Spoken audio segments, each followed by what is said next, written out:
2025년 12월 31일 수요일입니다.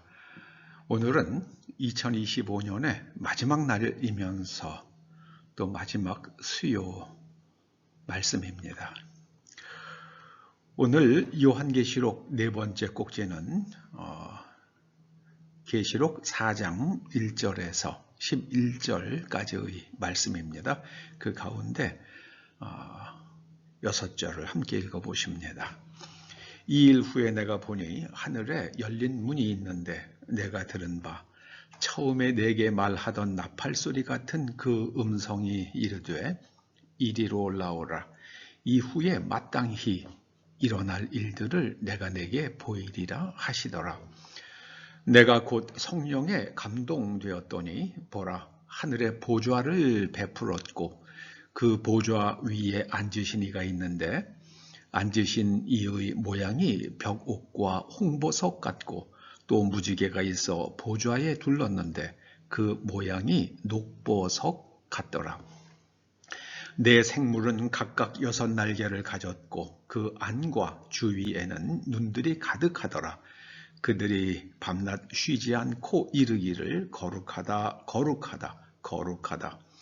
주 하나님 곧 전능하신 이여 전에도 계셨고 이제도 계시고 장차 오실 이시라 하고 그 생물들이 보좌에 앉아서 세세토록 살아계시는 이에게 영광과 존귀와 감사를 돌릴 때에 우리 주 하나님이여 영광과 존귀와 권능을 받으시는 것이 합당하오니 주께서 만물을 지으신지라 만물이 주의 뜻대로 있었고 또 지으심을 받았나이다 하더라.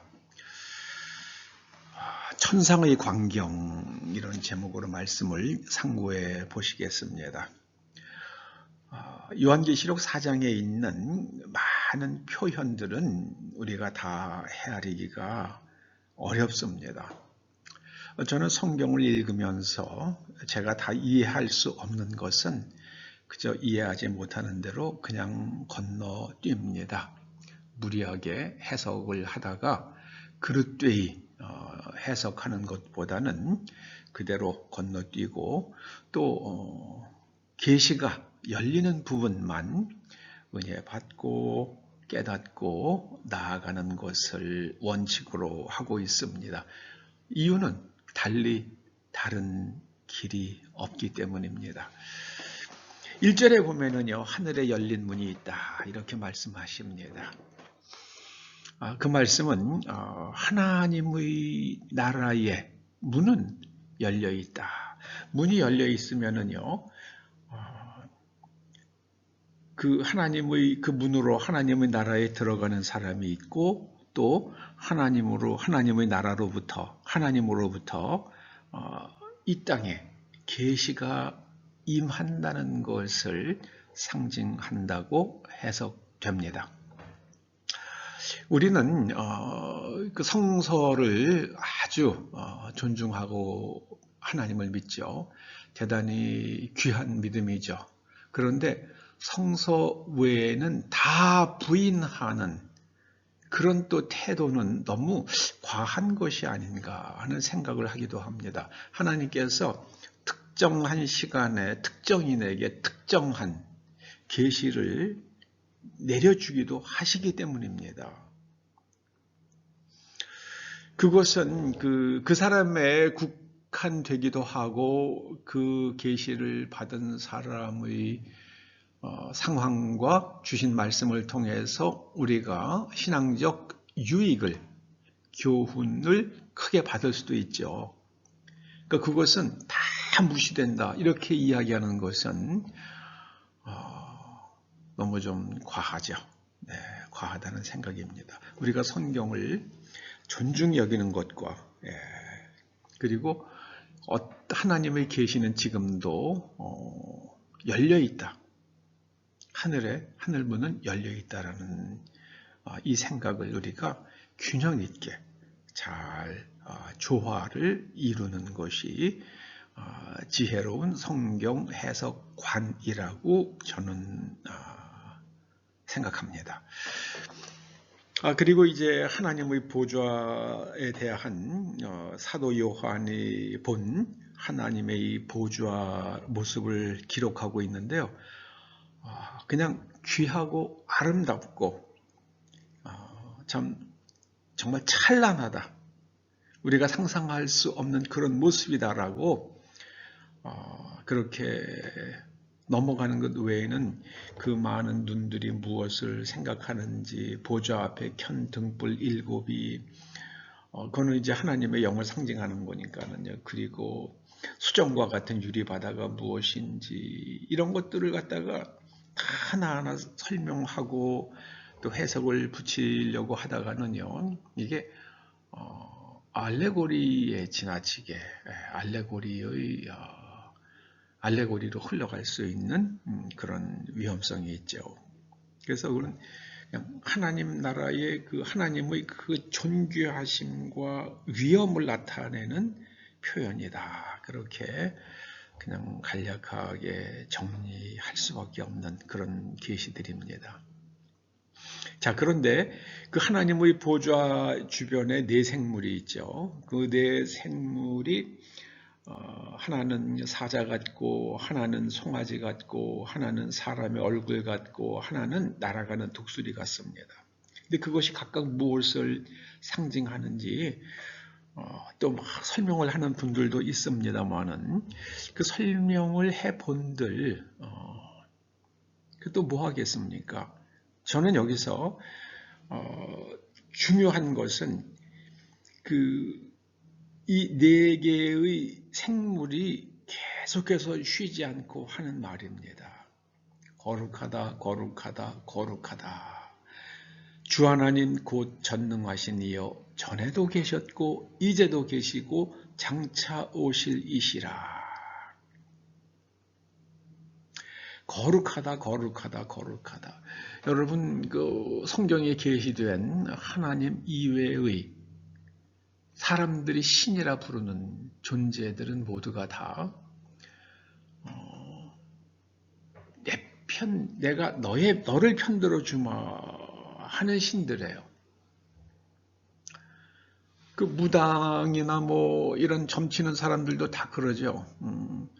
사람이 마땅히 어떻게 살아가야 할지 그것을 이야기하는 것이 아니라 그 처해 있는 상황의 문제를 해결하는 방법, 그리고 그 사람의 욕망과 이익을 욕망을 충족하고 이익을 극대화하는 그런 길들을 나에게 재물을 가져오면 너희들이 그러면은 내가 그런 너의 욕망을 충족시켜주고 네가 원하는 것을 이루어주마.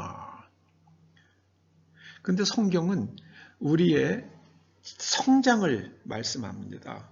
그리고 우리가 어떻게 거룩한 사람이 되며 우리가 내면 구조를 어떻게 만들어가고 어떤 사람이 되어서 다른 사람들과 어떻게 관계를 맺고 다른 사람들의 정당한 권리를 헤아리고 지켜주는 사람이 되고 또 하나님으로부터 오는 초자연적인 그런 은총을 누릴 것인가. 그러니까 의로움을 얘기합니다. 거룩하고 그리고 지혜를 말씀합니다. 그러니까 이것이 바로 거룩함입니다. 하나님은 다르세요. 여러분, 사람을 갖다가 아무 저항도 할 줄 모르는 사람들에게 총기를 난사하고 나서 자기가 믿는 신은 위대하다 그러면서 외치고 또 자결을 하거나 아니면 체포당하는 사람들, 그 테러리스트요. 그건 정말 괴기스럽잖아요. 그 사람들이 왜 그러겠습니까? 그렇게 교육을 받았기 때문입니다. 하나님께서는 우리들에게 우리가 원하는 것을 이루어 주시는 하나님이 아니라 하나님의 말씀에 우리를 갖다 계속해서 일치시켜 나가라고 말씀하십니다. 거룩하다, 거룩하다, 거룩하다. 하나님은 과거에도 계셨고요. 현재도 통치하시며 그리고 미래도 통치하십니다. 여기 하나님은 전능하시다는 말씀이요. 전능하다로 번역된 헬라 말이 판토크라토예요. 판토크라토. 이 판토크라토란 말은 모든 것을 다스린다는 뜻입니다. 그 우주를 통치하시는 하나님. 이 지구뿐만이 아니라 지구 주위를 돌고 있는 해성과 그 모든 별들을 몇 광년 떨어져 있는 모든 별들도 다 통치하시는 하나님이십니다. 그래서 요한계시록 저 뒤에 가보면요, 8장에, 계시록 8장에 보면은 하늘에서 소행성이 떨어진다고요. 두 번 떨어지죠. 한 번은 바다에, 또 한 번은 땅에. 그 땅이 지각이 깨지는 장면이 나오죠. 요한계시록 8장에. 그 전부 다 하나님께서 통치하십니다. 그 땅이 깨지고, 그리고 땅이 열리니까 그 안에서 말할 수 없는 용암들이 솟구치고 그런 일들이 일어날 것을 계시록 8장에 계시하고 있지 않습니까? 하나님께서 이렇게 미래에 일어날 일들을 미리 알려주시는 이유가 무엇이겠습니까? 여러분, 노아는 하나님께서 물로 심판하실 것을 계시를 받았잖아요. 그리고 그러려고 그러면 유일하게 사는 방법은 뭡니까? 그때는 방주를 짓는 거죠. 온 세상이 물에 덮이면 배를 타고 물에 떠 있는 것밖에 없잖아요. 근데 그 배는 위가 열려 있으면 안 되니까는 뚜껑이 있는 완전히 밀폐된, 방수 처리된 그런 배를 타고 가족과 자신의 생명을 보존하죠. 하나님께서 미래에 일어날 일들을 우리들에게 알려주시는 이유는요, 우리가 거기에 대비해서 노아가 방주를 지었던 것처럼 우리가 대비해서 우리와 우리 자손들의 생명을 보존하라는 그 말씀입니다. 근데 26년서부터 저는 올해 내년서 2026년서부터 지구에 엄청난 일들이 일어날 것 같은 막연한 그런 두려운 마음이 있어요. 중국과 일본은 상상할 수 없는, 여태까지 그들이 한 번도 경험해보지 않은 자연재해를 겪게 될 것 같아요. 말이 안 되잖아요. 중국에서 하는 일들 보면 말이 안 되잖아요. 장기 적출과 매매를 합법화한다는 게 그게 말이 안 되는 일이잖아요. 그 사람들이 누군가를 납치해서 장기를 적출하는 일들이 일어나지 않는 것을 누가 보장하겠습니까? 그리고 아무리 사형수라 하더라도 자기 몸을 가지고 자기가 세상을 떠날 권리가 있잖아요. 그런데 국가가 사형수의 몸의 장기를 적출해서 팔 수 있단 말입니까? 그건 아니죠. 그건 아닙니다. 그렇게. 근데 그런 일들이 지금 이제 일어날 것 같아요. 2026년에. 그래서 그런 일들에 대해서 하나님께서 무엇인가를 깨닫게 하기 위해서 중국을 저는 자연재해로 계속해서 각성시키려고 하실 것 같아요. 근데 과연 중국인들이 각성할 수 있을지 모르겠습니다. 십자가도 때려 부시고 교회도 때려 부시는 그런 세계관을 가진 사람들인데 글쎄요, 각성할 수 있을지 모르겠습니다. 일본도 그렇죠. 일본도 얼마나 많은 죄를 지었습니까? 다른 나라 백성들에게 얼마나 많은 죄를 지었습니까? 사람을 대상으로 해서 수많은 실험을 했잖아요. 그 천인 공노할 죄를 다 감추었죠. 그리고 그 많은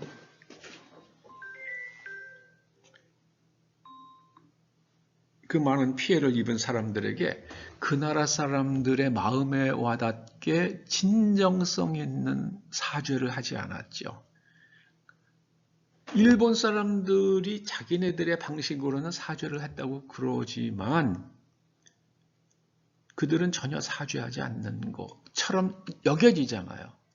거기다가 툭 하면은 자기네들의 내부 응집력을 위해서 그런 건지요, 정말 뺏으려고 그러는 건지 모르겠습니다만 독도는 일본 땅이다, 그런 얘기를 갖다가 계속 하잖아요.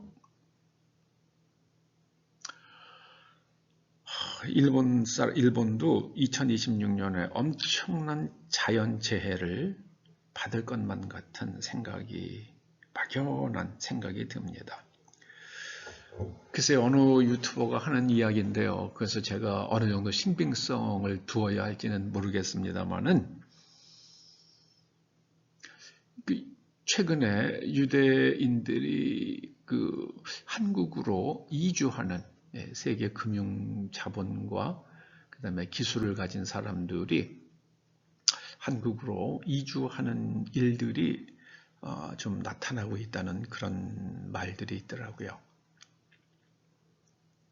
이유는 앞으로 지구가 자연재해를 겪을 때에 한국이 가장 안온한 땅이 될 것이기 때문이다, 뭐 이런 이유래요. 근데 한 10여 년 전 같은데요, 어느 영화인데, 그때 재난 영화예요. 그런데 남자 주인공이 자기 부인에게 아이들을 데리고 한국으로 가라, 이런 장면이 나오더라고요. 정말 전 그거 보고 깜짝 놀랐어요. 하도 오래돼가지고 영화 제목이나 이런 것도 기억이 안 나는데요. 자기 아내에게, 자기는 이제 그 위험한 장소로 뛰어들면서 아내에게 아이들을 데리고 한국으로 가라. 뭔지 모르겠어요.